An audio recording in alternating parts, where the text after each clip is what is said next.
السلام علیکم ورحمۃ اللہ وبرکاتہ۔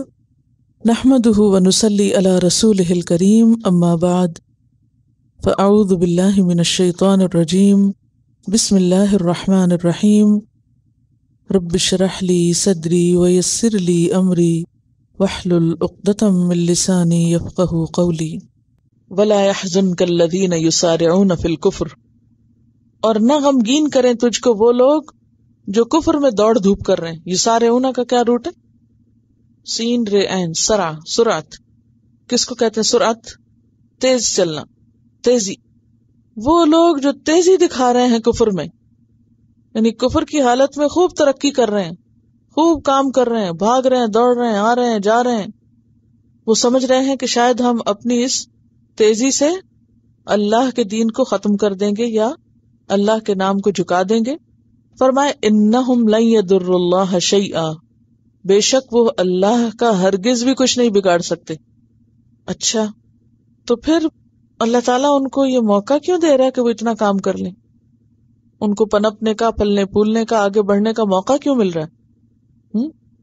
ڈھیل دے رہا ہے۔ یرید اللہ، اللہ چاہتا ہے، اللہ یجعل لہم حظا فی الآخرہ، کہ ان کے لیے آخرت میں کوئی حصہ نہ چھوڑے۔ یعنی اللہ ان کی کوششوں کو دنیا میں کیوں کامیاب ہونے دیتا ہے؟ کیونکہ ان کے لیے تو کامیابی بس دنیا ہی کی کامیابی ہے، آخرت میں ان کی کوششوں کا کچھ بھی صلہ ان کو ملنے والا نہیں ہے۔ یرید اللہ اللہ یجعل لہم حظا فی الآخرہ ولہم عذاب عظیم، اور ان کے لیے عذاب ہے بہت بڑا۔ سورۃ المائدہ آیت 41، اللہ تعالیٰ فرماتے ہیں یا ایھا الرسول، اے رسول صلی اللہ علیہ وسلم، لا يحزنک الذین یسارعون فی الکفر، نہ غمگین کریں تجھ کو وہ لوگ جو کفر میں دوڑ دھوپ کر رہے ہیں، تیزی دکھا رہے ہیں۔ لوگ غمگین ہوتے ہیں نا اس سے، وہ تو اتنا آگے بڑھ گئے ہیں، ہم کیا کریں گے۔ من الذین قالوا آمنا بافواہہم، منافقین کی طرف اشارہ ہے کہ جو اپنے منہ سے کہتے ہیں کہ ہم ایمان لائے، ولم تؤمن قلوبہم، حالانکہ ان کے دل مومن نہیں ہوتے۔ تو ایسے لوگوں کی دنیاوی ترقی پر انسان کو افسوس نہیں ہونا چاہیے۔ اب اس کو عام روزمرہ کی زندگی کے اعتبار سے سمجھیے۔ بعض اوقات ایسا ہوتا ہے کہ جو لوگ سچے مخلص مومن ہوتے ہیں، وہ اپنی سچائی کی وجہ سے دنیا میں ترقی پانے کی بجائے بعض اوقات نقصان اٹھا لیتے ہیں۔ ہوتا ہے ایسے؟ کیا ہوتا ہے؟ آپ دین کے رستے پر آئے، آپ نے سود چھوڑا، آپ نے حرام کام چھوڑے، اب کیا ہوا؟ دنیاوی اعتبار سے آپ نیچے آئے، پیچھے ہوئے، گھاٹا اٹھایا، نقصان اٹھایا۔ لیکن اس کے مقابلے میں کچھ ایسے لوگ جو تعویلیں گھڑ کے غلط کام کیے چلے جاتے ہیں، وہ وقتی طور پر بہت آگے نظر آتے ہیں۔ اب ایسے موقع پر شیطان انسان کے ذہن میں کیا وسوسہ ڈالتا ہے؟ وہ بھی تو آخر مسلمان ہے، وہ تو اتنی عیش و عشرت کر رہے ہیں، تم نے اپنے آپ کو ہر چیز سے محروم کر کے کیا کمایا؟ تمہیں کیا ملا؟ ایسے میں شیطان کا انسان کو غمگین کرنا بالکل ایک عام سی بات ہے۔ یہ روزمرہ کے تجربے اور مشاہدے کی بات ہے کہ ایک شخص اپنے آپ کو مسلمان بھی کہتا ہے اور ہر وہ غلط کام کرتا ہے جس سے روکا گیا، اور دوسری طرف ایک شخص اللہ کی بتائی ہوئی حدود پہ آ کے رک جاتا ہے۔ اب ان دونوں میں ظاہر کے حال میں فرق ہوگا کہ نہیں؟ اگر ہمیشہ کے لیے نہ ہو تو بعض اوقات وقتی طور پہ ہوتا ہے ایسا۔ اس وقت انسان سوچتا ہے کہ میں نے تو بہت ہی حماقت کی، میں تو بہت پیچھے رہ گیا، اگر فلاں ایسا کر رہا ہے تو میں بھی کر لیتا۔ وہ جھوٹ سے، فریب سے، چوری سے، غلط طریقوں سے آگے بڑھ گیا ہے، تو میں سچ بول کے پیچھے کیوں رہ گیا؟ عموماً آپ دیکھیے کہ بہت سے لوگ جو برائی میں آگے بڑھتے جاتے ہیں، یسارعون فی الکفر، وہ اسی طریقے پہ تو بڑھتے ہیں کہ بے خوف ہو کے، ڈھیٹ ہو کے، جو چاہتے ہیں کرتے چلے جاتے ہیں، اور وہ سمجھتے ہیں بہت کامیاب ہیں۔ منافقین کا یہی حال تھا۔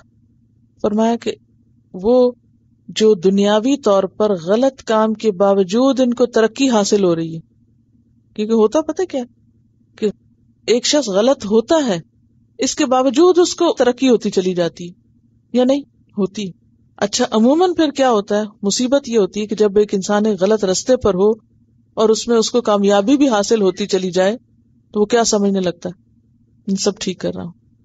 حالانکہ وہ اصل میں کیا ہے؟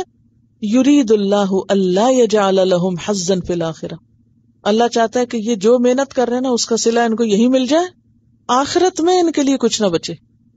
اور عام لوگوں کو یہ بات سمجھ نہیں آتی. وہ کہتے ہیں ہم پر اللہ کا بڑا فضل ہے، تم خسارے میں ہو. صحابہ کرام، مخلص مومنین اور منافقین کے درمیان یہی فرق تھا. بظاہر دونوں مسلمان تھے. مخلص مومن دین کے لیے خرچ کر کر کے، قربانیاں کر کر کے بالکل کنگال ہو چکے تھے، دنیاوی اعتبار سے پیچھے ہو گئے تھے. اس کے برعکس منافقین نہ کسی جنگ میں جاتے، نہ اللہ کے راستے میں کچھ خرچ کرتے. ان کی ساری توجہ کس بات پر تھی؟ اپنی دنیا بنانے پر. لہذا دنیاوی اعتبار سے ان میں سے ایک آگے بڑھ کے تھا مالدار. وہ سمجھتے تھے کہ ہم درست ہیں کیونکہ ہمارے پاس مال زیادہ ہے، اور مخلص مومن وہ ٹھیک نہیں ہے کیونکہ ان کا دیکھو نا حال کیا ہو گیا. تو وہ دنیا کا جو ظاہری فرق تھا، عام ظاہری دنیاوی فرق، اس کو سامنے رکھ کے وہ کہتے تھے ہم حق پہ ہیں کیونکہ ہم دنیاوی اعتبار سے مضبوط ہیں. اس کا جواب ہے یہاں پر. دیکھیں نا، دین کے راستے میں جب کوئی ناکامی ہوتی ہے نا انسان اندر باہر سے ٹوٹتا ہے نا، تو شیطان بھی آ کے وسوسے ڈالتا ہے، اور اس قسم کے لوگ بھی. تمہیں کیا ملا دین پہ چل کے؟ اگر تم سچے ہوتے، تمہاری قربانیاں قبول ہوتی تو تمہیں تو بہت ترقی ہوتی دنیا میں. یہ ایک ایسی تدبیر ہوتی ہے کہ جس سے انسان ایک دم اس کا مورائل ڈاؤن ہو جاتا ہے، وہ ہل جاتا ہے، وہ سوچتا ہے شاید میں ہی غلط کر رہا ہوں. یہاں اللہ تعالیٰ آفٹر افیکٹس جو تھے جنگ کے ان کو صاف کر رہے ہیں کہ اللہ ان کو ان کے کفر کے باوجود، ان کی منافقت کے باوجود ان کو کیوں ترقی دیتا چلا جا رہا ہے کہ ان کے لیے آخرت میں کچھ نہ چھوڑے سوائے بڑے عذاب کے. ان الذین اشتروا الکفر بالایمان لن یضروا اللہ شیئا وَلَهُمْ عَذَابٌ علیم. بے شک وہ لوگ جنہوں نے ایمان کے بدلے کفر خرید لیا. یہ کس کی طرف اشارہ ہے؟ یہ کون لوگ ہیں جنہوں نے ایمان دے کے کفر لیا تھا؟ منافقین. لَن يَضُرُّوا اللَّهَ شَيْئًا، یہ اللہ کو ہرگز نقصان نہیں دے سکتے، اللہ کا کچھ نہیں بگاڑ سکتے. وَلَهُمْ عَذَابٌ علیم، اور ان کے لیے دردناک عذاب ہے. کیوں؟ ایمان دے کے کفر لے رہے تھے. ایمان دینے کا مطلب کیا؟ یہ کوئی بازار تھا جہاں وہ جا کے ایمان دیتے تھے اور کفر لے کے آتے تھے؟ اس کو خرید و فروخت سے کیوں تشبیہ دی گئی؟ یہ اصل میں اشارہ ہے ان لوگوں کی طرف جو جنگ سے وہ عبداللہ بن ابی کے ساتھ علیحدہ ہو گئے تھے. آ کے انہوں نے اپنے گھر بار دیکھے اور اپنے امن امان سے رہے. وہ کیا سمجھ رہے تھے اس وقت؟ کہ ہم نے بڑا عقل مندی کا کام کیا ہے، اگر ہم جاتے تو ہم بھی مر جاتے، وہاں ہمارا بھی سب کچھ لٹ جاتا، شکر ہے ہم نہیں گئے. ان کے اس عمل کو اللہ تعالیٰ کس سے تعبیر کر رہے ہیں؟ کفر سے، کہ انہوں نے ایمان دے کے اپنا کفر خریدا ہے. ان کا یہ رویہ کافرانہ رویہ ہے. وہ کس منہ سے خود کو مسلمان کہتے ہیں جب انہوں نے اسلام کے لیے کوئی قربانی بھی نہیں دی؟ سمجھ گئے؟ یعنی اسلام کے لیے قربانی نہ دینا ہی دراصل یہ ایمان دے کے کفر خریدنے کا سودا ہے. یعنی جو کچھ انہوں نے چھوڑا وہ کیا تھا اور جو انہوں نے لیا وہ کیا تھا. وَلَا يَحْسَبَنَّ الَّذِينَ كَفَرُوا أَنَّمَا نُمْلِي لَهُمْ خَيْرٌ لِأَنفُسِهِمْ، اور بالکل نہ سمجھے وہ لوگ جنہوں نے کفر کیا. اب یہ کون سے کافر ہیں؟ وہی منافق. انما نملی لہم، کہ بے شک ہم ان کو مہلت دے رہے ہیں جو خیر لانفسہم، یہ ان کے لیے بہت اچھا ہے. نملی کا لفظ جو ہے اس کا روٹ ہے میم لام یہ. میم لام یہ ملیون کہتے ہیں زمانہ دراز کو. وہجرنی ملیہ قرآن پاک میں آتا ہے لمبا وقت. اور اس میں جب باب افعال آتا ہے املا سے تو اس کا معنی ہوتا ہے مہلت دینا، فائدہ دینا، رسی ڈھیلی چھوڑ دینا، مضمون بول کر دوسرے سے لکھوانا. ملا جو ہے نا وہ میم لام حمزہ سے ہے، مل ان سے زمین بھر سونا. یہ کس سے؟ میم لام یہ سے. فرق ہے دونوں میں. لمبی عمر کو عیش و عشرت کے ساتھ بسر کرنے کی مہلت ملنا جو ہے وہ بھی املا کہلاتا ہے. ٹھیک ہے، لمبی عمر ہو اور عیش و عشرت ہو، تو یہ جو طویل عمر کے ساتھ عیش و عشرت کرنے کی مہلت ہے اس کو املا کہتے ہیں. تو ہم جو ان کو مہلت دے رہے ہیں وہ ان کے لیے اچھا ہے. عام طور پر کیا ہوتا ہے کہ جب انسان کو عمر بھی لمبی مل جائے، صحت بھی اچھی ہو، مال و دولت بھی ہو، سہولتیں بھی ہوں، عیش و عشرت ہو، تو انسان کی اپنے بارے میں کیا سوچ بنتی ہے؟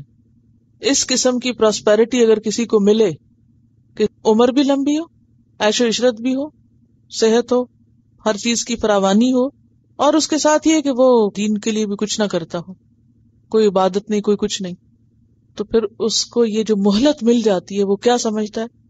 میں بہت لکی ہوں، بہت خوش قسمت ہوں، اللہ مجھ سے بہت راضی. یہ کتنا بڑا دھوکہ ہے ان کا، مس انڈرسٹینڈنگ. اللہ تعالیٰ فرماتے انما نملی لہم، یہ مہلت تو ہم ان کو اس لیے دے رہے ہیں لیزدادوا اثما، تاکہ وہ گناہوں میں اور اضافہ کر لیں اور بڑھا لیں گناہ. وَلَهُمْ عَذَابٌ مُهِينٌ، اور ان کے لیے عذاب ہے رسوا کرنے والا. یہ کتنی بڑی غلط فہمی جس کا عام لوگ شکار رہتے ہیں نا. قرآن پاک کی ایک اور آیت ہے سورۃ المومنون آیت 55. اللہ تعالیٰ فرماتے اَيَحْسَبُونَ، کیا یہ لوگ یہ سمجھتے ہیں انما نمدہم بہ من مال وبنین نسارع لہم فی الخیرات، کہ یہ جو ہم ان کو مال اور بیٹوں سے نوازتے چلے جا رہے ہیں، ہم ان کو بھلائیوں میں آگے بڑھا رہے ہیں، یعنی یہ ان کی خوش قسمتی کی علامت ہے. بل لا یشعرون، بلکہ یہ شعور نہیں رکھتے، ان کو سمجھ نہیں کہ یہ مال اور اولاد ان کے گناہوں میں اضافے کا سبب ہے. سورۃ التوبہ میں اللہ تعالیٰ فرماتے ہیں آیت 85 وَلَا تُعْجِبْكَ أَمْوَالُهُمْ وَأَوْلَادُهُمْ، ان کے مال اور اولاد تمہیں تعجب میں نہ ڈالیں. انما یرید اللہ ان یعذبہم بہا فی الدنیا، اللہ چاہتا ہے کہ وہ ان کو دنیا میں بھی ان دونوں چیزوں سے سزا دے. وتزہق انفسہم وہم کافرون، اور ان کی جانیں جائیں اس حال میں کہ وہ کافر ہیں. سورۃ القلم آیت 44-45 میں آتا ہے سنستدرجہم من حیث لا یعلمون، ہم آہستہ آہستہ گریجولی درجہ بدرجہ ان کو ایسی چیز کی طرف لے جا رہے ہیں، ایسے حال کی طرف پہنچا رہے ہیں کہ ان کو پتہ بھی نہیں. وَأُمْلِي لَهُمْ إِنَّ كَيْدِي مَتِينٌ، میں انہیں مہلت دے رہا ہوں، میری چال کا کوئی توڑ نہیں، میری تدبیر بہت زبردست ہے. انہیں پتہ بھی نہیں چلے گا، اور یہ کہاں جا پسیں گے؟ ایسی جگہ کہ جہاں سے واپس نہ لوٹ سکیں گے، ہمیشہ پھر پچھتاتے ہی رہیں گے، ان کے ہاتھ کچھ نہ آئے گا. آپ صلی اللہ علیہ وسلم نے فرمایا وہ شخص اچھا ہے جس کی عمر دراز ہو اور عمل اچھے ہوں، اور بدترین ہے وہ شخص جس کی عمر لمبی ہو اور اس کے عمل برے ہوں. تو پھر خلاصہ کیا ہے کلام کا، نتیجہ کیا ہے بات کا، کہ اگر کسی کی عمر لمبی ہے اور وہ زیادہ سے زیادہ نیکیاں کر رہا ہے تو وہ خوش قسمت ہے بنسبت اس کے کہ جس کی عمر لمبی ہے اور وہ غلط کام کر کے اپنی برائیوں میں اور اضافہ کر رہا ہے. آپ نے زندگی میں دو طرح کے لوگ دیکھے ہوں گے نا، کہ بعض بزرگ ایسے ہوتے ہیں، بعض بوڑھے لوگ ایسے ہوتے ہیں کہ جو اپنے بڑھاپے کو بہت خوبصورت طریقے سے استعمال کرتے ہیں. مثلا کیا کرتے ہیں؟ کسی کو دکھ تکلیف نہیں دیتے، اپنا کام خود کیا، اپنی عبادت کی، اپنا ذکر اذکار کیا، کچھ پڑھا، کوئی کسی کی مدد کی، اور اللہ اللہ خیر صلی اللہ، نہ اپنی زبان سے کسی کو دکھ دیا، نہ کسی اور طرح، نہ کسی کے لیے فتنے کا باعث بنتے ہیں، نہ ہی اور بہت زیادہ وہ معاملات میں انٹرفیئرنس کرتے ہیں، اپنی آخرت کی فکر کرتے ہیں. اور کچھ لوگوں کا حال کیا ہوتا ہے، آخر دم تک اپنے لیے تو کیا دوسروں کے لیے بھی ایک عذاب اور آزمائش بنتے رہتے ہیں، اور لوگ انتظار رکھتے ہیں کہ کس وقت یہ ہمارے سر سے اترے تو یہ فتنے ختم ہوں. انہوں نے اپنی تو کیا دوسروں کی بھی زندگی جہنم بنائی بھی ہوتی، اپنی بد زبانی کی وجہ سے، بد کلامی کی وجہ سے، بد اخلاقی کی وجہ سے، اور وہ ہر آنے والے دن میں اپنے گناہوں میں اضافہ ہی کرتے چلے جاتے، آخری عمر تک نماز پڑھنے کی توفیق نہیں ہوتی. اور اب تو افسوس یہ کہ سارا وقت ایسے بزرگ ٹی وی کے آگے بیٹھے رہتے ہیں، نہ استغفار، نہ ذکر، نہ کوئی دعا، نہ تسبیح، نہ کچھ اور، نہ کسی کی خیر، نہ بھلائی، نہ کوئی کام، نہ کاج.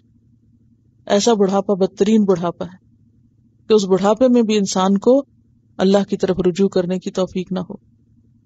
ظاہر ہے کہ کوئی اور آلٹرنیٹ ہے ہی نہیں، یا دیا ہی نہیں جاتا، یا پتہ ہی نہیں، جہالت میں مر رہے ہیں لوگ. اور پھر اس میں یہ ہوتا ہے نا کہ بچے بھی ساتھ بیٹھ جاتے ہیں، اور اگر کوئی بند کرے تو ادھر سے بچے ناراض، ادھر سے بزرگ ناراض، نہ انسان ادھر کا نہ ادھر کا، یا ان کے لیے کوئی بہترین چیز کا انتظام نہیں کرتے. یعنی اس میں یہ نہیں کہ صرف بزرگوں کا قصور ہوتا ہے، بعض اوقات بچوں کا بھی ہوتا ہے کہ وہ اپنی جان چھڑانے کے لیے جیسے مائیں بچوں کو ٹی وی کے آگے بٹھا دیتی ہیں، اسی طرح ماں باپ کو بھی ٹی وی کے آگے بٹھا دیتے ہیں. یعنی بعض اوقات دنیا میں بھی انسان ایسی مثالیں دیکھ لیتا ہے.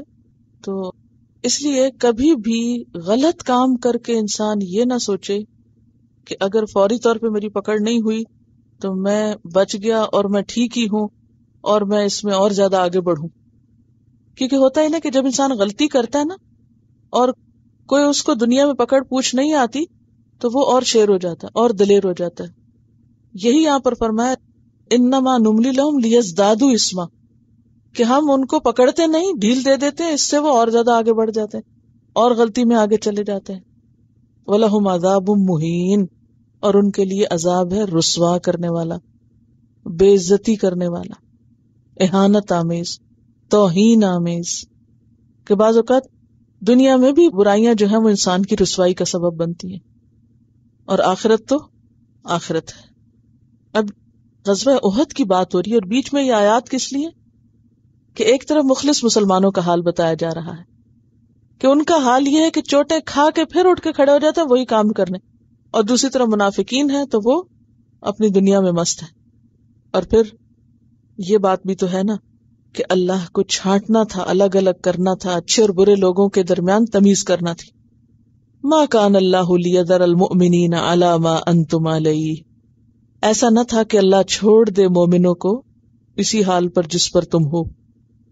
حتی یمیز الخبیث من الطیب، یہاں تک کہ وہ الگ الگ کر دے، چھانٹ دے خبیث کو پاک سے.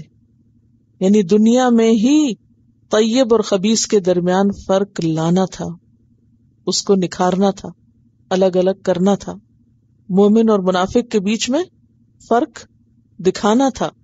ایک معاشرے کے اندر رہتے ہوئے بظاہر تو پتہ نہیں چلتا کہ کون سچا مومن اور کون نہیں، لیکن اس جنگ نے، اس آزمائش نے دونوں کے درمیان واضح فرق کر دیا. وَمَا كَانَ اللَّهُ لِيُطْلِعَكُمْ، اور اللہ ایسا نہیں کہ وہ مطلع کرے تم کو علی الغیب، غیب پر. یعنی اللہ تعالیٰ تمہیں غیب کی باتیں نہیں بتاتا. یعنی اللہ چاہتا تو وحی کے ذریعے بتا دیتا کہ دیکھو لوگوں فلاں فلاں منافق ہیں، فلاں فلاں مومن ہیں. تو اللہ نے اس طریقے سے نہیں بتایا، بلکہ کیا کیا، احد کا واقعہ لا کے دونوں کو نکھار کے الگ الگ کر دیا. وَلَٰكِنَّ اللَّهَ يَجْتَبِي مِن رُّسُلِهِ مَن يَشَاءُ، غیب کی باتیں تو اللہ جس کو چاہتا ہے اپنے رسولوں میں سے چن لیتا ہے اور اس کو بتاتا ہے. جیسے سورۃ الجن میں آتا ہے عالم الغیب فلا یظہر علی غیبہ احدا الا من ارتضی من رسول، کہ وہ غیب کا جاننے والا ہے، اپنے غیب پر کسی کو مطلع نہیں کرتا مگر یہ کہ رسولوں میں سے جس کو وہ چن لے. اور رسولوں کو بھی ساری غیب کی باتیں نہیں وہ بتاتا، جتنی وہ ضرورت سمجھتا اور مناسب سمجھتا ہے اتنی وہ ان کو دے دیتا ہے. اور یہ آپ کو معلوم ہے کہ نبی صلی اللہ علیہ وسلم کو منافقین کے نام بتا دیے گئے تھے، یعنی آپ کو وحی کے ذریعے بتا دیے گئے تھے، لیکن آپ نے اس کو پھر آگے نہیں کھولا. اللہ نے ایک حالات میں لوگوں کو ڈال کے ان کی منافقت کھول دی. فآمنوا باللہ ورسلہ، بس ایمان لے آؤ اللہ اور اس کے رسولوں پر. وَإِن تُؤْمِنُوا، اور اگر تم ایمان لاؤ گے، وَتَتَّقُوا، اور تقوی اختیار کرو گے، فَلَكُمْ أَجْرٌ عَظِيمٌ، تو تمہارے لیے بہت بڑا اجر ہے. ایمان لا کے تقوی اختیار کرنا اجر عظیم کا باعث ہے. یہاں پر آپ آج دیکھ رہے ہیں بار بار اجر عظیم کی بات ہو رہی ہے. وَلَا يَحْسَبَنَّ الَّذِينَ يَبْخَلُونَ بِمَا آتَاهُمُ اللَّهُ مِنْ فَضْلِهِ هُوَ خَيْرًا لَهُمْ بَلْ هُوَ شَرٌّ لَهُمْ، اور نہ سمجھے. اب یہ لفظ جو ہے نا لا يحسبن، نون شد والے کے ساتھ تیسری دفعہ آ رہا ہے. ویسے تو یحسب ہوتا ہے، لیکن یحسبن جب فعل کے ساتھ نون لگتا ہے اور اس پہ شد ہوتی ہے تو اس کا مطلب ہے بالکل نہ سمجھے، تاکید کے لیے آتا ہے. نہ سمجھے، بالکل نہ سمجھے، قطعاً نہ سمجھے. الذین، وہ لوگ، یبخلون، جو بخل کرتے ہیں. کیا نہ سمجھے؟ بما آتاہم اللہ، ساتھ اس کے جو دیا ان کو اللہ نے، من فضلہ، اپنے فضل سے، ہوا خیر لہم، کہ وہ ان کے لیے بہتر ہے. اللہ نے ان کو اپنے فضل سے کیا دے رکھا ہے؟ مال، یعنی وہ مال جو ان کا حق نہیں تھا، وہ ڈیزرو نہیں کرتے تھے، اللہ کا فضل ہے ان پر، اس کو جب وہ کسی اور پہ خرچ نہیں کرتے تو وہ اس بات کو اپنے حق میں اچھا نہ سمجھیں، بل ہوا شر لہم، بلکہ وہ ان کے لیے برا ہے۔ ہوا کس کی طرف جا رہا ہے؟ بخل کی طرف۔ بخل کیا ہوتا ہے؟ بخل ہوتا ہے اس چیز کو روک لینا جس کا ادا کرنا اس پہ واجب ہو، یعنی بخل کا اصل معنی کیا ہے؟ ایسی چیز روک لینا جس کا دینا لازم ہے، مثلا زکوٰۃ روک لینا۔ اب زکوٰۃ آپ کا مال ہی نہیں، آپ کا حق ہی نہیں، وہ تو غریبوں کا حق ہے، مستحقین کا حق ہے۔ اب آپ نے اس کو روک لیا اور ویسے آپ شادی بیاہ پہ اور دنیا کے اور نمود و نمائش پہ خوب خرچ کر رہے ہیں، تو بظاہر آپ بہت سخی نظر آتے ہیں، بڑے کھلے دل کے نظر آتے ہیں، لیکن آپ زکوٰۃ نہیں دیتے، تو آپ کی یہ سخاوت کسی کام کی نہیں جو آپ اپنی ذات پہ کر رہے ہیں، یا آپ دکھاوے کے لیے کر رہے ہیں، شادیوں پہ بڑا بڑا خرچ کر رہے ہیں اور لوگوں کی نظر میں آپ حاتم تائی بنے ہوئے ہیں۔ جب تک آپ وہ نہ دیں جو آپ کے اوپر دینا فرض ہے، تو اس فرض کو ادا نہ کرنا، حقدار کو حق سے محروم کرنا، حق نہ دینا، اس کو بخل کہتے ہیں۔ ٹھیک ہے، اس چیز کو روک لینا جس کا ادا کرنا انسان پہ واجب ہو، وہ بخل ہوتا ہے، یعنی وہاں خرچ نہ کرنا جہاں خرچ کرنا چاہیے، لازم تھا خرچ کرنا۔ تو جو لوگ اللہ کے دیے ہوئے میں سے اللہ کے مال کا حق نہیں نکالتے، بخل کرتے ہیں، وہ یہ نہ سمجھیں کہ یہ بخل ان کے حق میں اچھا، بلکہ وہ ان کے لیے برا ہے۔ سَيُطَوَّقُونَ مَا بَخِلُوا بِهِ يَوْمَ الْقِيَامَةِ، ان قریب وہ طوق پہنائے جائیں گے اس چیز کا جو انہوں نے بخل کیا قیامت کے دن۔ ما بخلوا به، جس چیز کا انہوں نے بخل کیا، یعنی جو مال نہیں نکالا جو انہیں نکالنا چاہیے تھا، اسی مال کا طوق بنے گا قیامت کے دن۔ جو طوق ان کو پہنایا جائے گا وہ کس چیز کا ہوگا؟ اس روکے ہوئے مال کا۔ سَيُطَوَّقُونَ، طوع واوقاف، طوق، طوق کیا ہوتا ہے؟ گلو بند۔ وَلِلَّهِ مِيرَاثُ السَّمَاوَاتِ وَالْأَرْضِ، اور اللہ کے لیے ہے میراث آسمانوں اور زمین کی۔ میراث جو چیز بعد میں چھوڑ دی جائے، وراثت میں ملنے والا مال۔ اب آپ دیکھیے کہ وراثت والا مال کیا ہوتا ہے؟ ہر مال مال وراثت ہی ہے۔ کیسے؟ یا وہ کسی کا چھوڑا ہوا ہے یا پھر وہ چھوڑ دیا جائے گا، کسی اور کی امانت ہے، ہمارے پاس تو نہیں رہنا۔ اب آپ دیکھیے ڈے ون سے حضرت آدم کے پاس جو مال تھا وہ کیا کیا انہوں نے؟ چھوڑ گئے ورثے میں اپنی اولاد کے لیے، پھر وہ آگے آگے آگے آگے۔ ایک دن آئے گا جب سارے انسان فوت ہو جائیں گے، اب باقی کیا رہ جائے گا؟ میراث رہ جائے گی نا، وہ کس کا ہے؟ وَلِلَّهِ مِيرَاثُ السَّمَاوَاتِ وَالْأَرْضِ، آسمان و زمین میں جو کچھ ہے، یعنی جو مال ہے وہ سب اللہ کا ہے۔ سورۃ مریم میں آتا ہے اِنَّا نَحْنُ نَرِثُ الْأَرْضَ وَمَنْ عَلَيْهَا، بے شک ہم ہی وارث ہونے والے ہیں زمین کے اور ہر اس چیز کے جو اس کے اوپر موجود ہے۔ ساری چیزوں کے اصل مالک ہم خود ہیں۔ واللہ، اور اللہ، بما تعملون، ساتھ اس کے جو تم عمل کرتے ہو، خبیر، خوب خبر رکھنے والا ہے، خوب باخبر ہے۔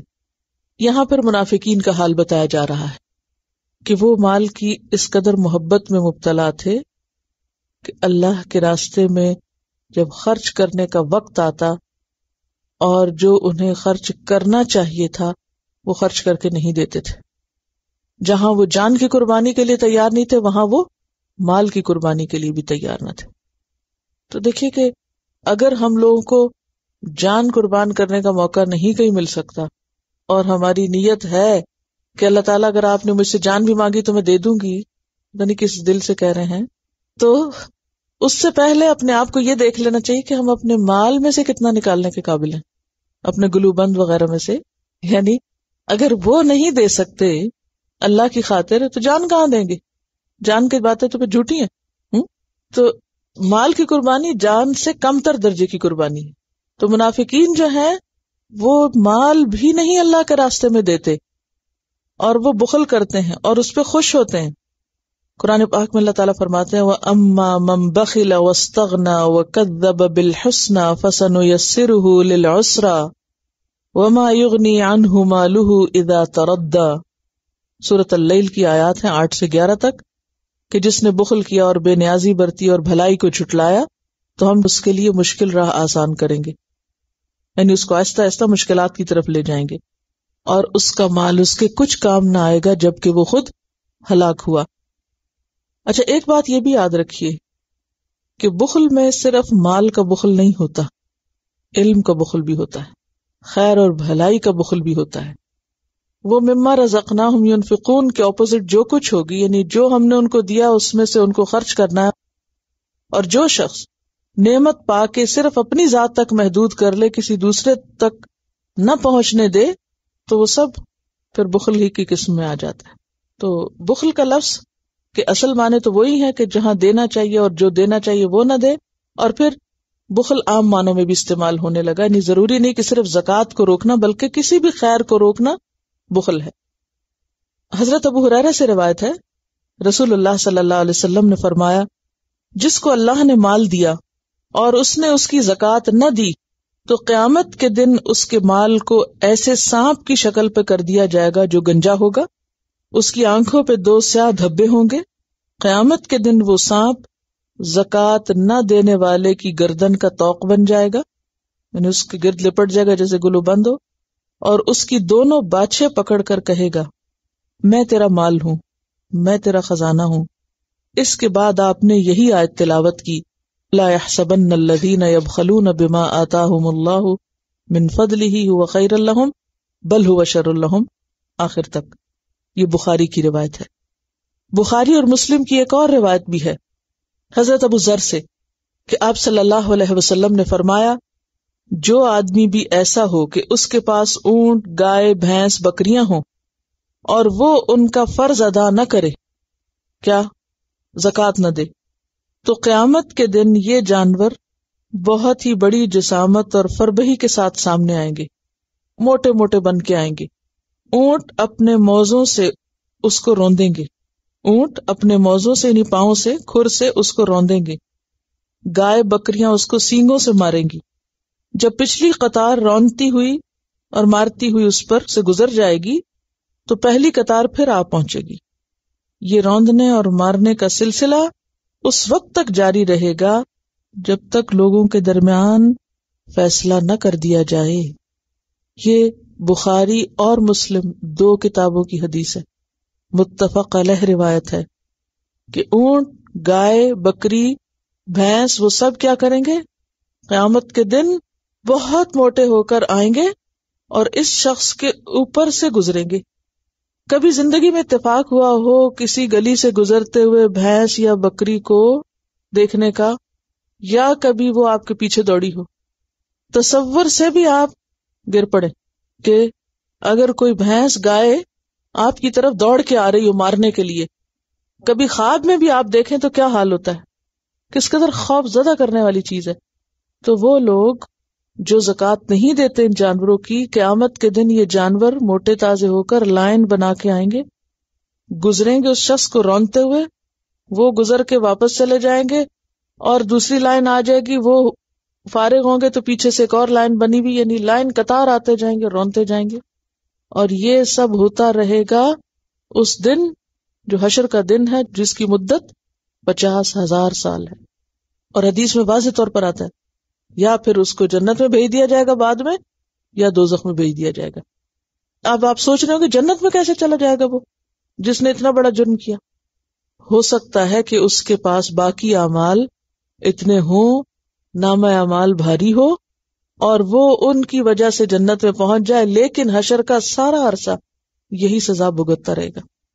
اسی طرح قرآن پاک کی ایک اور آیت سے پتہ چلتا ہے کہ یہ سونا چاندی گولڈ پلیٹس بن جائیں گی، میٹلک پلیٹس بن جائیں گی، اور پھر وہ جہنم کی آگ میں تپا تپا کے اس کے چہرے اور اس کے پہلوؤں اور اس کی پیٹھ کے اوپر اس سے داغا جائے گا، جیسے گرم استری ہوتی ہے. کبھی گرم استری لگی ہوگی یا کوئی گرم برتن ہاتھ پہ تھوڑی دیر کے لیے ٹچ کر جائے تو کئی دن تک سکن جو ہے وہ جلتی رہتی ہے. تو یہ مال جس کو لوگ بچا بچا کے رکھتے ہیں اور اس میں سے اللہ کا حق نہیں نکالتے، بندوں تک نہیں اس کو لے کے جاتے، ان کا مال ان کے ساتھ یہ سب کچھ کرنے والا ہے۔ نبی صلی اللہ علیہ وسلم نے فرمایا، جو شخص محتاج رشتہ دار کے سوال کرنے پر اسے نہ دے، یعنی ضرورت مند ہے، رشتہ دار ہے اور اسے نہ دے، اس کی بھی یہ سزا ہوگی کہ سانپ اس کے گلے کا ہار بن جائے گا۔ اور پھر اللہ تعالیٰ فرماتے ہیں، اللہ کو تمہارے مال کی کوئی ضرورت نہیں۔ کیوں؟ وَلِلَّهِ مِيرَاثُ السَّمَاوَاتِ وَالْأَرْضِ، یہ تم سب جو اپنے لیے اکٹھا کر رہے ہو نا، یہ چھوڑ کے مرو گے، اور کل جب تم سب مر جاؤ گے تو کیا ہوگا؟ تمہارا یہ مال کس کام کا؟ وَمَا يُغْنِي عَنْهُ مَالُهُ إِذَا تَرَدَّى، اس کا مال اس کے کسی کام نہ آئے گا جبکہ وہ خود ہلاک ہو جائے گا، پیچھے ہی چھوڑ جائے گا۔ کبھی انسان کو اتنی سی بات سمجھ آ جائے نا کہ جو اس کے پاس ہے وہ سب اس سے چھین جائے گا، دوسروں کے پاس چلا جائے گا۔ زندگی میں انسان کو کبھی اچھا نہ لگے کہ اس کا مال دوسروں کے پاس چلا جائے گا، حتیٰ کہ آپ اگر کسی کو تحفہ دینا اور وہ تحفہ کسی اور نے پہنا ہو تو وہ بھی اچھا نہیں لگتا، یا نہیں؟ مثلا آپ نے کسی کو تحفہ دیا، آپ کا کیا دل تھا کہ وہ پہنے، اس نے کسی اور کو دے دیا، تو اب آپ نے کسی اور کو پہنے ہوئے دیکھا تو آپ کو کیا فیل ہوتا ہے؟ ایک دفعہ میرے ساتھ ایسے ہوا تھا، میں نے کسی کو بہت ہی اپنی دل کی کوئی چیز دی تھی، اور ابھی اس نے میرے خیال اس کو ہاتھ نہیں لگایا، تو کسی نے اس سے شاید مانگ لیا ہوگا یا کیا ہوا بہرحال، تو دوسرے کے پاس میں نے دیکھا، تو جب میں نے دیکھا تو تھوڑی دیر کے لیے میرے دل کو تکلیف ہوئی۔ پھر میں نے سوچا کہ میں نے تو جب دے دیا تو بس دے دیا، مجھے اس سے کیا، مجھے تو اللہ سے اجر چاہیے، مجھے اس بندے سے تھوڑی چاہیے کہ وہی ضرور اس کو استعمال کرے۔ لیکن ایک انسانی نفسیات ہے نا کہ انسان کیا چاہتا ہے کہ جو چیز اس کی پیاری ہے وہ یا تو اس کے اپنے پاس رہے یا اس کے پیاروں کے پاس رہے، ان پیاروں سے بھی آگے کہیں اور نہ جائے، یعنی اتنا حریص ہوتا ہے انسان اپنے مال کے بارے میں۔ تو کبھی انسان سوچے کہ جس کو ہم اتنا سنبھال رہے ہیں وہ تو ہمارے ہاتھوں سے چلا جائے گا، تو اللہ کے پاس جانا ہے، کیوں نہ اللہ کے خزانوں میں اپنے ہاتھ سے دے کے جائیں۔ پھر فرمایا، لقد سمع اللہ قول الذین قالوا ان اللہ فقیر ونحن اغنیاء، اللہ نے سن لی بات ان لوگوں کی جنہوں نے کہا کہ بے شک اللہ فقیر ہے اور ہم امیر ہیں۔ اللہ تعالیٰ فرماتے ہیں، سنکتب ما قالوا، ہم ضرور لکھ لیں گے جو یہ کہہ رہے ہیں، ان کی باتیں ہم لکھ رہے ہیں۔ وقتلہم الانبیاء، اور ان کا انبیاء کو قتل کرنا بھی لکھے ہوئے، ان کے کرتوت بھی ہم نے لکھے ہوئے، بغیر حق، جو انہوں نے ناحق قتل کیا تھا۔ وَنَقُولُ ذُوقُوا عَذَابَ الْحَرِيقِ، اور ہم کہیں گے چکھو عذاب جلنے کا عذاب چکھو۔ اصل میں آپ جانتے ہیں کہ مدینہ میں منافقین کے علاوہ یہود بھی تھے، اور وہ بعض اوقات بہت ناروا باتیں کر جاتے تھے۔ ان باتوں میں سے ایک بات یہ بھی تھی کہ جب یہ آیت نازل ہوئی، من ذا الذی یقرض اللہ قرضا حسنا فیضاعفہ لہ اضعافا کثیرہ، کون ہے جو اللہ کو قرض حسنہ دے تو اللہ اس کو کئی گنا بڑھا چڑھا کر دے، کئی گنا بڑھا دے اس کے لیے۔ اور مخلص مسلمانوں نے اپنی عزیز ترین چیزیں اللہ کی راہ میں قربان کی تھی، تو اس پر یہود ہنسنے لگے اور کہنے لگے کہ اس کا مطلب یہ ہے کہ اللہ کے پاس ہے کچھ نہیں، اللہ فقیر ہے جو قرضہ مانگتا ہے ہم سے، اور ہم مالدار ہیں اسی لیے وہ ہم سے مانگ رہا ہے۔ تو اللہ تعالیٰ فرماتے ہیں کہ اللہ نے ایسے لوگوں کی بات سن لی ہے جو یہ کہہ رہے تھے۔ کیا کہہ رہے تھے؟ کہ اللہ فقیر ہے، نعوذ باللہ، اور ہم اغنیاء ہیں۔ اور نہ صرف یہ کہ ہم یہ لکھ رہے ہیں بلکہ اس کے علاوہ ان کے باقی اعمال بھی ہم لکھ رہے ہیں، اور قیامت کے دن ان اعمال کا ان کو بدلہ دینا ہوگا، ان اعمال کی جزا یا سزا بھگتنا ہوگی۔ اور وہ کیا ہوگی کہ ان سے کہا جائے گا ذوقوا عذاب الحریق۔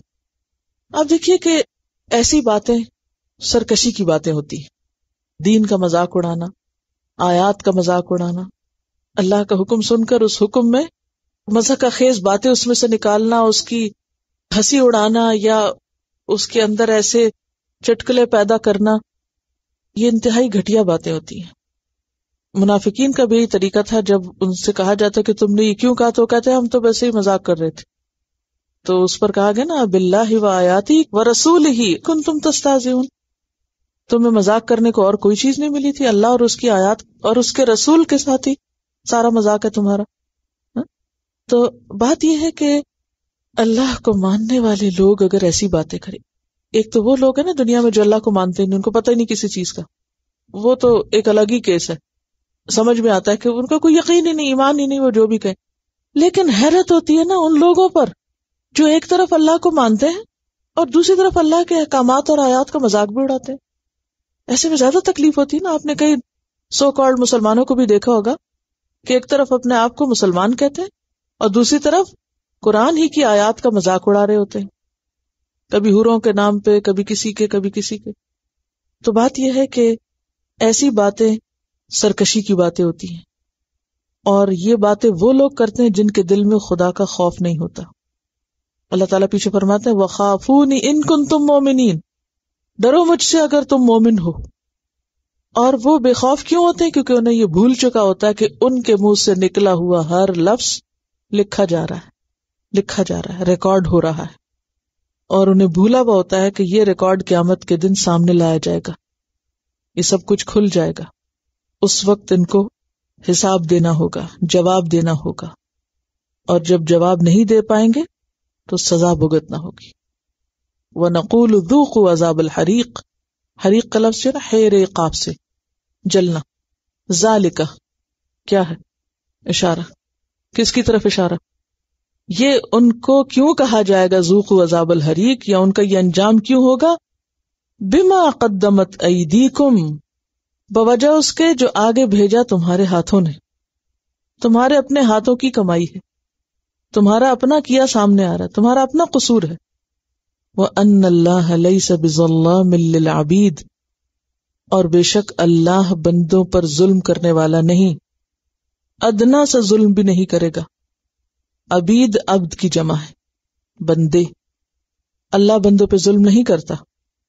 یہ سزا اس وجہ سے مل رہی ہے کہ انہوں نے خود ہی اپنے آپ کو اس سزا کا مستحق بنایا اپنی باتوں اور اپنے اعمال کی وجہ سے. باتوں میں کیا ہے؟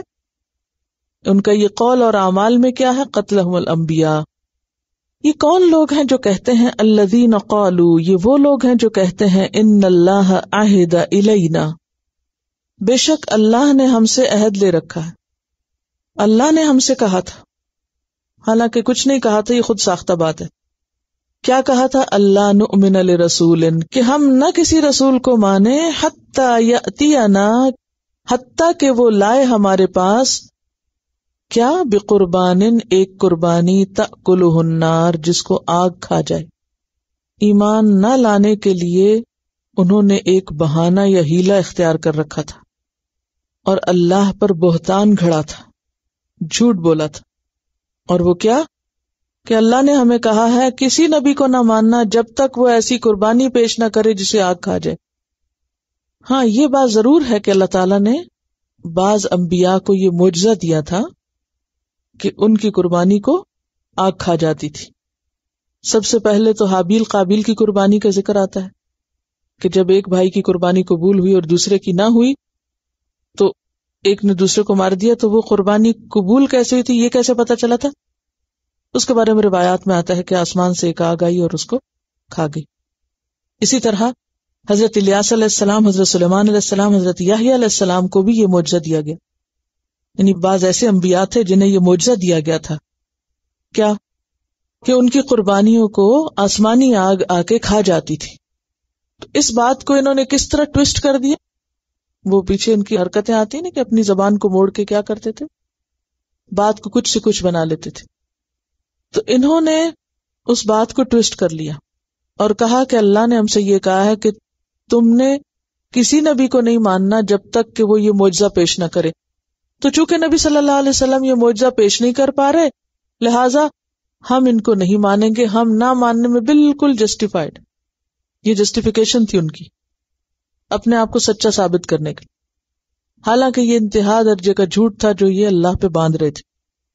قل کہہ دیجیے قد جاءکم رسل، تحقیق آئے تمہارے پاس کئی رسول، من قبلی مجھ سے پہلے، بالبینات کھلی نشانیوں کے ساتھ. بینات بینتن کی جمع جس کا معنی ہے معجزات اور عقلی دلائل.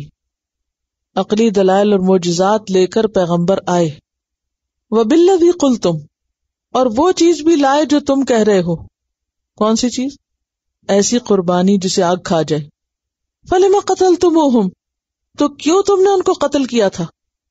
اگر تمہارے ایمان لانے کا انحصار اسی بات پر ہے، یہی تمہارا عذر ہے کہ صرف اس نبی کو مانیں گے جو یہ معجزہ دکھائے، تو کچھ انبیاء یہ معجزے دکھا چکے ہیں، پھر تم نے ان کو کیوں نہیں مانا؟ ان کنتم صادقین، اگر تم سچے ہو، اگر تم اپنی بات میں درست ہو. فَإِن كَذَّبُوكَ، پھر اگر وہ آپ کو جھٹلائیں. فَقَدْ كُذِّبَ رُسُلٌ مِّن قَبْلِكَ، تو کئی رسول آپ سے پہلے جھٹلائے جا چکے. جاؤوا بالبینات، وہ لائے تھے روشن دلائل، بینت ان کی جمع، والزبر، اور صحیفے. زبر زبور کی جمع ہے. زبور کا معنی ہوتا ہے واعظ اور نصیحت. زبور کا کیا معنی ہوتا ہے؟ واعظ اور نصیحت. زبر اس کی جمع. تو ایسا صحیفہ، ایسی کتاب جس میں لوگوں کے لیے کوئی نصیحت کا پیغام ہو. تو پچھلے انبیاء کیا لائے تھے؟ واعظ و نصیحت پر مبنی صحیفے لائے تھے. والکتاب المنیر، اور روشن کتاب لائے تھے. اشارہ ہے تورات اور انجیل کی طرف.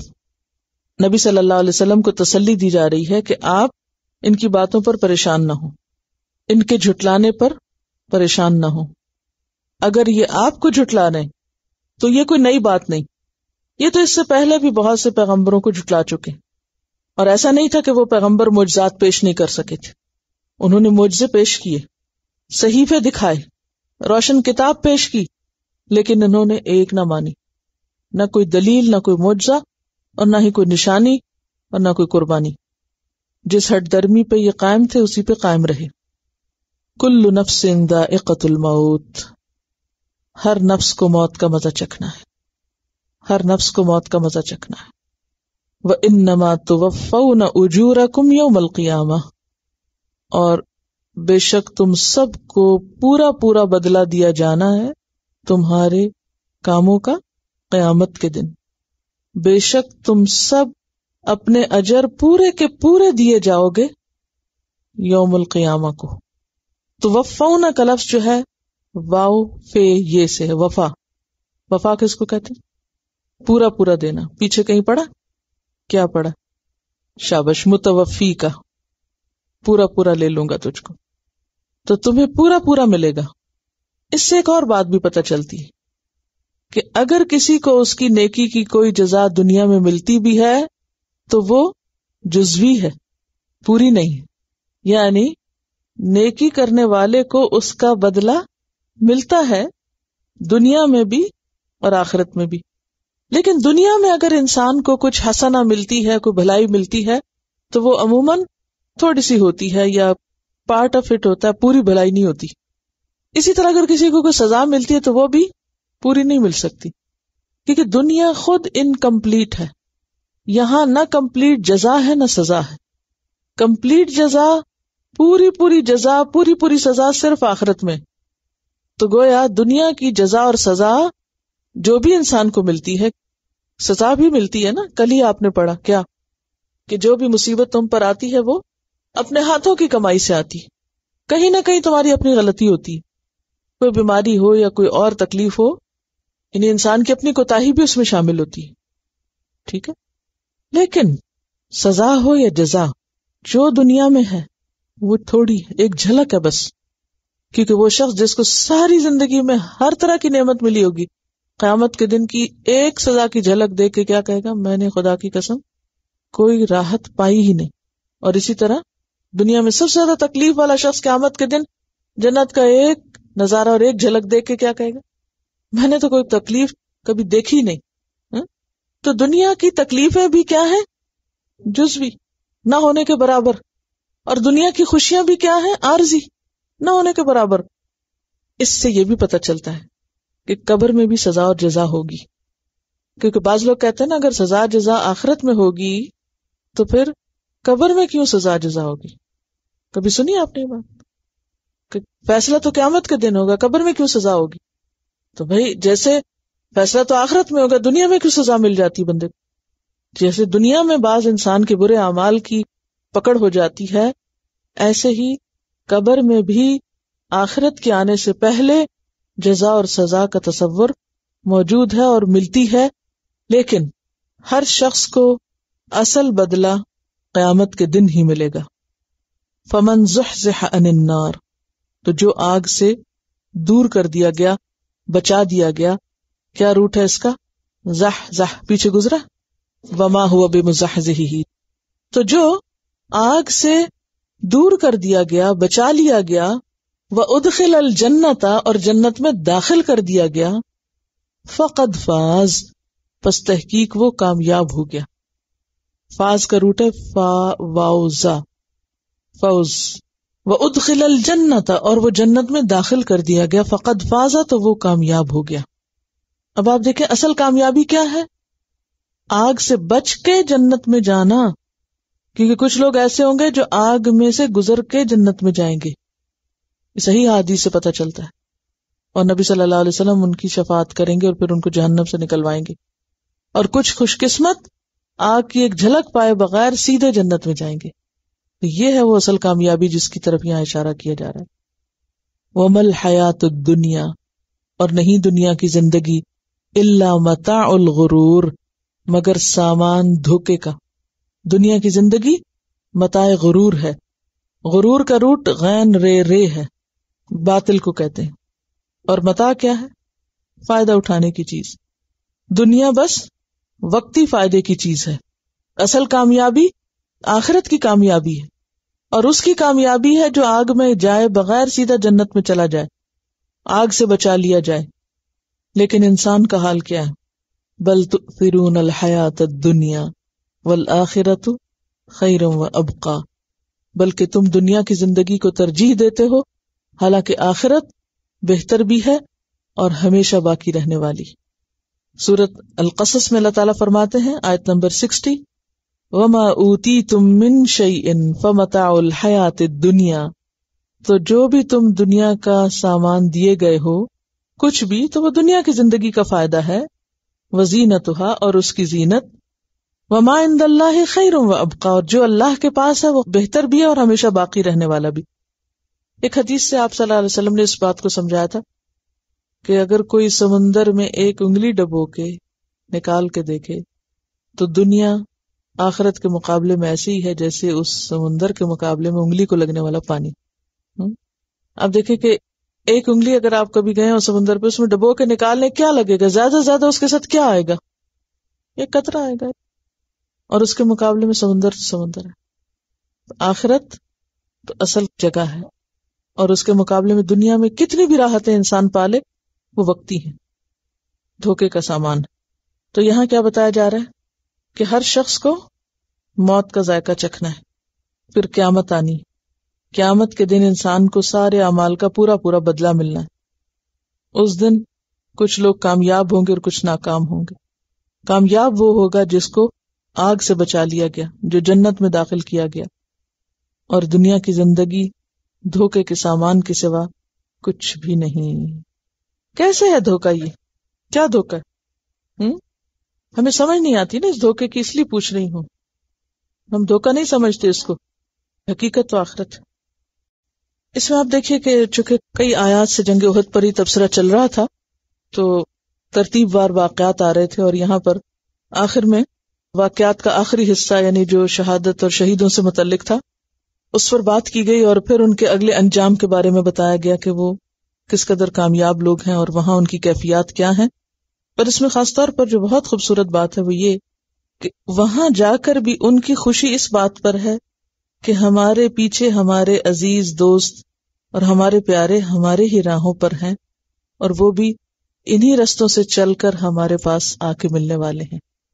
اس سے ان کی جو مشن کے ساتھ کمٹمنٹ ہے اور جو ان کی محبتوں کا معیار ہے اور مرکز ہے وہ سمجھ میں آتا ہے کہ ان کی خوشی کس بات میں تھی۔ مومن کی حقیقی خوشی کس چیز میں ہوتی ہے؟ کہ وہ اپنے رب کے ساتھ سچا ہو، اور جو اس کے ساتھی ہیں اور جو اس کی اولاد ہے اور جو اس کے بعد آنے والے ہیں وہ بھی اسی مشن کے ساتھ سچے ہوں۔ تو وہ بیچ میں کیا چیز ہے جو ان کے درمیان محبت کا ذریعہ ہے اور وہ خوشی کا سبب ہے کہ وہ جو ابھی ان سے نہیں آ کے ملے وہ بعد میں آئیں گے، لیکن وہ بھی یہی کچھ کر رہے ہیں اور یہیں پر ہی پہنچیں گے. یعنی جو نعمت ہمیں ملی ہے وہ ان کو بھی ملے گی. اس سے ان کے دلوں کی وسعت کا بھی اندازہ ہوتا ہے کہ کتنے وسیع دل کے مالک. عام طور پر ہمیں اگر کوئی خیر دین یا دنیا کی مل جائے تو ہم کیا چاہتے ہیں؟ کسی اور کی طرف نہ جائے وہ صرف ہمارے ہی حصے میں رہے. لیکن یہاں وہ اس مقام پہ پہنچے اور خود بھی خوش ہو رہے ہیں اور بعد میں آنے والوں کی بھی خوشی ان کو حاصل ہے، اور اپنے حال کے بارے میں بھی ان کو بتا رہے ہیں. اللہ تعالیٰ سے چاہتے ہیں کہ جس خوشی میں وہ ہیں وہ ان تک بھی پہنچا دی جائے جو پیچھے رہ گئے ہیں. اور پھر اس کے بعد آپ دیکھیے کہ پھر مشن کے ساتھ کمٹمنٹ ہی کی بات ہے کہ الذین استجابوا للہ والرسول. اوپر خوشی کی بات ہے ان کی، اور دوسری طرف جو پیچھے رہنے والے ان کے حال کی بات ہے کہ وہ کس قدر کمیٹڈ لوگ ہیں، کہ انتہائی یعنی آپ دیکھیے کہ کسی کا پتہ کب چلتا ہے؟ جب وہ دکھ اور تکلیف کی حالت میں ہوتا ہے، اور اس وقت اس کا ریئیکشن کیا ہوتا ہے، کہ اس کی پرائرٹی کیا ہے. عام حالات میں دین کا کام کرنا یا دین والا بن جانا یا دیندار ہونا ٹھیک ہے، یہ بھی اچھی بات ہے، لیکن بیماری میں، دکھ میں، تکلیف میں، پریشانی میں اپنا کام نہ چھوڑنا، اپنے مشن سے ادھر ادھر نہ ہونا، یہ اصل کام ہے جو کرنے کا، اور جو یہاں سے پتہ چل رہا ہے کہ الذین استجابوا للہ والرسول من بعد ما اصابہم القرح. دکھ اٹھا کے، تکلیف اٹھا کے، نقصان اٹھا کے پھر انسان جمع رہے، وہی دراصل اللہ کا پسندیدہ بندہ ہے. اور ایسے لوگوں کی پھر کمٹمنٹ آپ دیکھیے کہ اتنا مضبوط ایمان ہوتا ہے. یہ سب استقامت کی اور راسخ ہونے کی دین پر علامتیں کہ جب انہیں کوئی ڈراتا ہے تو وہ ڈر کے پینترا نہیں بدل جاتے، بلکہ ان کا ایمان اور بڑھ جاتا ہے. ہمارے ہاں آج کل کیا ہو رہا ہے؟ مسلمانوں نے کیا طریقہ اختیار کیا ہوا ہے؟ ایمان کی کمی کی وجہ سے جب کوئی ڈرنے کی خبر سنتے ہیں تو کیا کرتے ہیں؟ دین چھوڑنا شروع کر دیتے. جیسے 9/11 کا واقعہ تو لوگوں نے حجاب اتار دیے، یا آنکھیں جو کلرڈ لینزز لگا دیے، بالوں کو رنگ لیا، یعنی اسیمولیٹ ہونے کی کوشش، جی کو پتہ نہ چلے، اور ہم یعنی انسانوں کو خوش کر کے انسانوں کا فیور حاصل کرنے کی کوشش. ناموں میں سے محمد نکال دیا. پہلے تو وہ آخرت کا فائدہ اٹھانا تھا، برکت. بہرحال تو بات یہ ہے کہ سچا ایمان جو ہوتا ہے نا، اس کے اوپر جب کوئی آزمائش آتی ہے تو اس میں اور اضافہ ہو جاتا ہے، مشکل وقت میں وہ اور بڑھ جاتا ہے، اور جو کچا ایمان ہوتا ہے وہ اور کم ہو جاتا ہے. یعنی غیر معمولی حالات یا تو انسان ان میں سروائیو کر جاتا ہے اور آگے بڑھ جاتا ہے، اور یا پھر کیا ہوتا ہے، یا تو انسان ختم ہو کے رہ جاتا ہے. دیکھیں، احتیاط اپنی جگہ ہے، لیکن اس کا یہ مطلب نہیں ہے کہ انسان خوف زدہ ہو کے اپنے دین کو چھوڑ جائے، مشن سے کمٹمنٹ چھوڑ جائے. ٹھیک ہے نا؟ یعنی اس میں توکل کا معنی آپ کو پہلے بتایا تھا، خذو حذرکم، پھر تزودوا، پھر وہ تمام تدبیریں اپنی جگہ ہیں، لیکن اس کا یہ مطلب نہیں کہ انسان اپنے فرائض سے اور اپنے دین کے جو بنیادی کام ہیں ان سے بھی جائے اور چھوڑ کے بیٹھ جائے. پھر اس کے بعد آپ دیکھیے کہ اللہ تعالیٰ نے ان کو کیا وعدہ کیا کہ تم نے جو کچھ کیا ہے اس کی وجہ سے اللہ کی رضامندی حاصل ہو گئی، کیونکہ بندہ مومن کی سب سے بڑی معراج کیا ہوتی ہے؟ وہ اللہ کی رضا حاصل کرے. پھر کیا بتایا کہ یہ خوف اور یہ ساری چیزیں کس وجہ سے ہوتی ہیں؟ شیطان کے ساتھیوں کی ڈالی بھی ہوتی ہیں. یعنی انسان کی جب کمپنی ایسی ہوتی ہے، لوگ اس کے آس پاس ایسے ہوتے ہیں جو اس طرح کی باتیں کرتے ہیں اور جو اللہ کے مقابلے میں دوسری چیزوں کی قوت کو بڑھا چڑھا کے بیان کرتے ہیں، تو ان کی باتوں کی وجہ سے انسان خوف زدہ ہوتا ہے.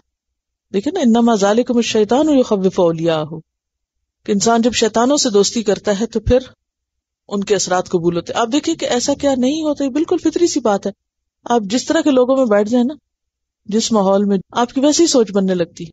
اگر آپ شیطانی ماحول میں بیٹھیں تو وہی رنگ چڑھے گا، اور اگر ایمانی ماحول میں بیٹھیں تو وہی رنگ چڑھے گا. تو اسی لیے اولیاء کا لفظ آیا نا. پھر اس کے بعد دین کے کام میں جب کوئی ناکامی ہوتی ہے تو اس وقت عموماً انسان کے دل میں کیا خیال آتا ہے کہ جو لوگ دین چھوڑ کے دنیا کی طرف بھاگ دوڑ رہے ہیں وہ تو بہت ترقی کر رہے ہیں. اس کے بارے میں بتا دیا گیا کہ نہیں، تو اپنے مشن سے غداری نہ کرنا. کیونکہ آج بھی بچوں کا سوال یہ ہوتا ہے نا کہ وہ لوگ تو اللہ کو نہیں مانتے، یا جو لوگ دین کی طرف نہیں ہیں وہ تو اتنا آگے جا رہے ہیں دنیا میں، اور دین والے ہی کیوں پیچھے ہیں، اللہ تعالیٰ دین والوں کی مدد کیوں نہیں کرتا.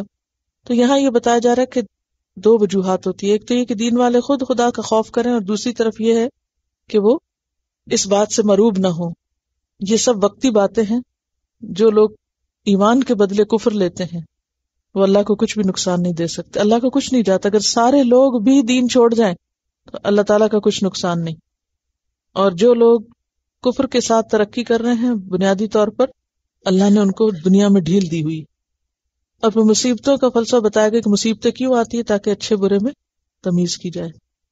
اور اس کے بعد رخ پلٹتا ہے گفتگو کا منافقین کی طرف، اور ان کے جو کچھ خیالات تھے یا ان کے جو اعمال تھے یا جو ان کے طریقہ کار تھے ان پر تنقید کی جا رہی ہے، اس لیے تاکہ مسلمان انہیں اپنا آئیڈیل نہ بنائیں اور ان کے طریقوں پر نہ چلیں۔